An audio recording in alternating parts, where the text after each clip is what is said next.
channel. So today we will discuss the medicine Drosera rhodonifilocoli.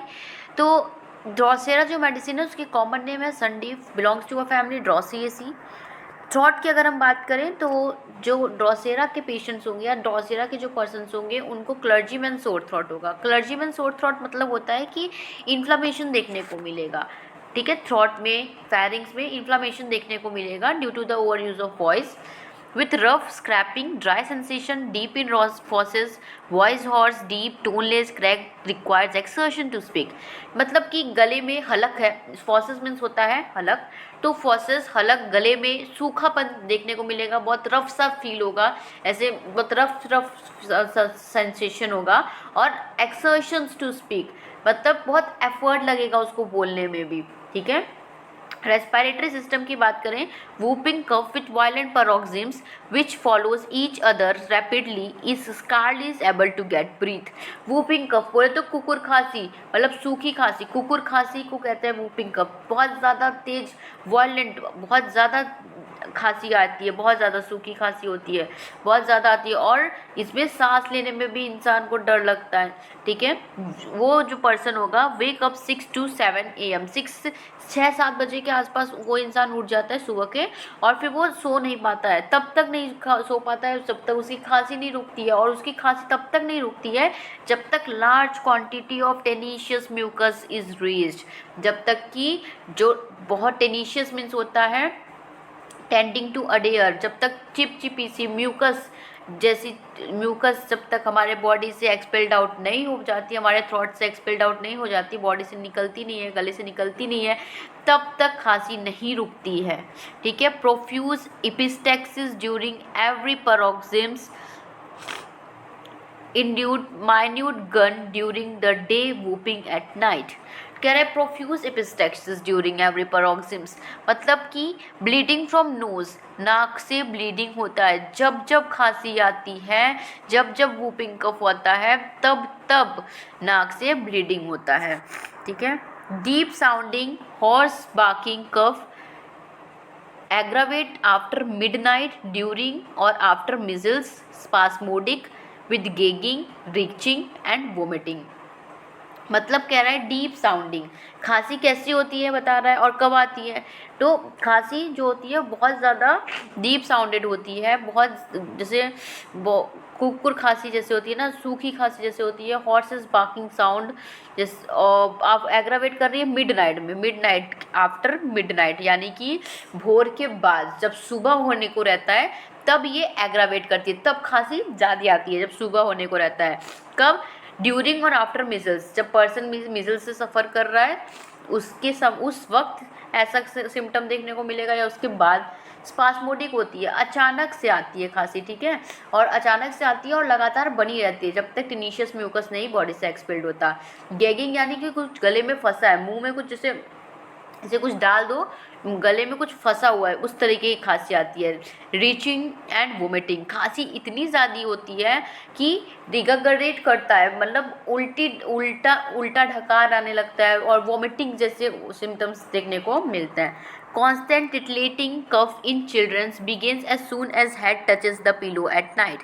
जैसे ही ये children में बात कर रहा है कि जैसे ही कोई बच्चे होंगे वो अपना सर तकिए पे रखता है रात के समय में, वैसे ही उसको टिटलेटिंग कफ होता है, एक्साइटिंग कफ देखने को मिलता है. ठीक है. कांस्टेंट, लगातार जैसे ही वो अपना हेड टच कराता है पिलो पे, टिटलेटिंग कफ मतलब एक्साइटिंग कफ देखने को मिलता है. Nocturnal cough of young persons in phthisis bloody purulent sputa. कह रहा है नॉक्टर्नल यानी कि रात के समय में कफ देखने को मिलता है यंग पर्सन में. किस में? पिथेसिस मीन्स होता है ट्यूबरक्लोसिस की कंडीशन में. तो those persons who are suffered from a tuberculosis, उनमें रात में खांसी देखने को मिलती है और साथ ही साथ ब्लडी और प्रोलेंट स्पुटा निकलता है. ठीक है. मतलब खून और कुछ म्यूकस निकलता है जब खांसी आती है, तो खांसते वक्त कुछ खून और कुछ स्पूटम म्यूकस के साथ साथ निकलता है। कफ की बात करें, एग्रावेट कब करता है कफ, गर्म चीज़ों से इसको एग्रावेशन है, ड्रिंकिंग से एग्रावेशन है, ठीक है, गर्म चीज़ पीने से, गर्म पानी पी ड्रिंकिंग करने से, जब पीता है तभी भी खांसी आती है। Singing, over use of voice, इससे पहले ही कर दिए थे, इसका पहला लाइन ही था क्लर्जीमैन सोर थ्रोट, तो ओवर यूज ऑफ वॉइस से भी, ठीक है। लाफिंग, हंसने से, weeping, lying down after midnight में, तो कफ ये सिम्टम्स हैं जब एग्रावेट होते हैं ये conditions. During cough, vomiting of water, mucus and often bleeding from the nose and the mouth, तो कफ के समय वाटरी वोमिटिंग होती है, उल्टी होती है, हमें पानी निकलता है, ठीक है, वाटर वोमिटिंग वाटर की, ठीक है, म्यूकस निकलता है, एंड ऑफ्टन ब्लीडिंग, बहुत ज़्यादा कफ जब होता है तो कभी कभी नाक से मुंह से खून भी निकलता है। Sensations of feathers in larynx, exciting cough, गले में जैसे फेदर लाइक सेंसेशन होता है, ऐसे गले में खुजली हो रही है, कहते हैं ना कुछ लोग कि गले में खुजली हो रही है, तो उस कंडीशन में भी ड्रोसेरा अच्छी मेडिसिन है। और अगर गले में आपको खुजली है, जैसे गले में फेदर लाइक सेंसेशन हो रहा है तो ड्रोसेरा होगा, और अगर आपके टंग में हेयर लाइक सेंसेशन हो रहा है, सेंसेशन ऑफ हेयर हो रहा है इन टंग, तो उस कंडीशन में आपको सैलिशिया होगा, ठीक है। उसके बाद कहते हैं कि during cough vomiting of sensations of feathers, exciting cough, disease prevailing during epidemic pertussis होता है हमारा ट्यूबरकुलोसिस, और पर्ट्यूसिस हमारा वूपिंग कफ है, ठीक है। तो मतलब कि ये एपिडेमिक बोल रहा है कि जब हमारा क्रोनिक वूपिंग कफ हो गया है, काफ़ी लोगों में देखने को मिल रहा है, तो उस कंडीशन में मतलब वूपिंग कफ की कंडीशन में भी ड्रोसेरा है। Disease prevailing during epidemic pertussis, मतलब पर्ट्यूसिस मतलब whooping cough. Constrictions and crawling in larynx, मतलब sensation of feather like sensation होगा, ऐसा लग रहा है कोई चल रहा है, कुछ है गले में जो कुछ फंसा हुआ है, ठीक है, और बहुत ज़्यादा खराश होगा गले में, हॉर्सनेस, खराश होगा। येलो और ग्रीन स्पूटा, और जो स्पूटा होगा, जो मुंह से जो थूक जैसा निकलेगा, म्यूकस जैसी निकलेगी, वो किस कलर की होगी, येलो या ग्रीन कलर की होगी। लैरेंजियल पैथेसिस मीन्स होता है ट्यूबरकुलोसिस, तो laryngeal tuberculosis following whooping cough, तो इसमें ट्यूबी का कंडीशन, इसमें टीबी का कंडीशन देखने को मिल रहा है, with followed by a whooping cough के साथ साथ ब्रोंकियल कैटारल फॉलोइंग कॉक। इसके रिलेशंस की बात कर लें तो इसके रिलेशंस की बात करें तो नक्स वोमिका के कॉम्प्लीमेंट्री है, यानी कि इसके एक्शंस को कंप्लीट करने वाला नक्स वोमिका है। जो हमारे पर्ट्यूसिस के कंडीशंस हैं, मतलब जो हमारे वूपिंग कफ का कंडीशन है, वो कंडीशन उसके जो सिम्टम्स हैं जनरली, मतलब प्राइमरी सिम्टम्स कहो या फिर अर्ली सिम्टम्स कहो, तो उसमें फीवर होगा पेशेंट को, फटीग होगा, बहुत ज़्यादा थकान सा फील होगा, नाक से पानी नहीं बहेगा, ठीक है, और उसके बाद आँखों से भी पानी बहेगा, आँखों में भी जलन होगा, ठीक है। ये सब प्राइमरी अर्ली सिम्टम्स है वूपिंग कफ के। तो जनरली वूपिंग कफ और हमारे जो ट्यूबरकुलोसिस का कंडीशन है वो आपस में फॉलोड होंगे, ठीक है, टीबी और वूपिंग कफ। रिलेशन की बात करें तो नक्स वोमिका के कॉम्प्लीमेंट्री है, follows well after sulphur veratrum sabinum is followed by calcarea pulsatilla and sulphur, ठीक है। तो ये इसके रिलेशन है कि इस कब अच्छा काम करता है और कौन से एक्शंस को ये कंपील करता है।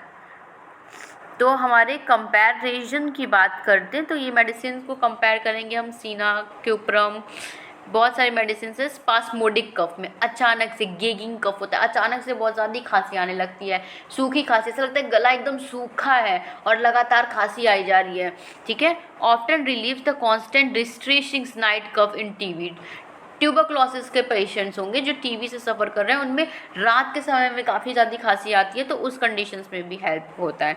नोट, ये नोट दिया गया है, हैनीमैन ने कहा था मटेरिया मेडिका प्यूरा में कि एक single dose of 30 potency is sufficient to cure entirely epidemic whooping कफ।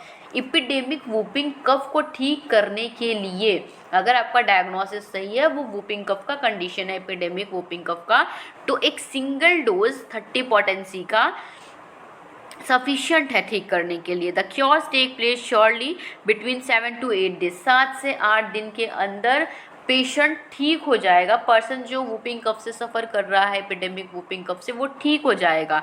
ठीक है, सेकंड डोज देने की तुरंत कोई ज़रूरत नहीं है पहले डोज के बाद। हो सकता है अगर आप सेकंड डोज देते हैं तो जो गुड साइड है, जो गुड इफ़ेक्ट्स दिखने वाले थे वो नहीं दिखें, और साथ ही साथ कोई अलग इंजीरियस सिम्टम्स देखने को मिल जाए, कोई दूसरा फार कंडीशंस देखने को मिल जाए, और पहले जो सिम्टम्स जो क्योर होने वाले थे उसको वो सप्रेस कर दे। तो हैनीमैन का कहना है कि एपिडेमिक वूपिंग कफ की बेस्ट मेडिसिन हमारी ड्रोसेरा है। 30 पोटेंसी सिंगल डोज में ये आराम कर देती है। सो लाइन बाय लाइन और अपने एलेंस की नोट से हम लोगों ने ड्रोसेरा डिस्कस किया। So if you like the video, share with your friends and don't forget to hit the subscribe button